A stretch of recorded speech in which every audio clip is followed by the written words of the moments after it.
কে ভাই, কে আপনি? ভাই আমার নাম মাস্তুল। মাস্তুল, এখানে কি করেন আপনি?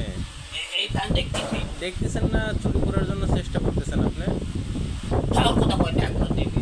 আমি তোর নাকি না, আমি দেখি তোর মনে হয়। হ্যাঁ, দেখে তো মনে হচ্ছে যে চোর আপনি। আপনার ফ্যান চুরি করার জন্য এখানে ঢুকছেন আপনি। না না না না না না না, ওই কথা কয় না ভাই, আমি চললে আপনিও তোর হতে পারেন। না না, এটা আমি চোর হবো কেন? আপনার ফ্যান চুরি করার জন্য ফ্যান ধরতেছেন, আরে ভাই ফ্যানটা খুলতেছেন। দেখতে কিরম ফ্যানের দেখবেন, মাথায়। দূরে দিয়ে দেখবেন, ধরে দেখার কি আছে? তাই হয় নাকি? হয় তো আমি যাবো রে কোথাও। যান মিয়া যান।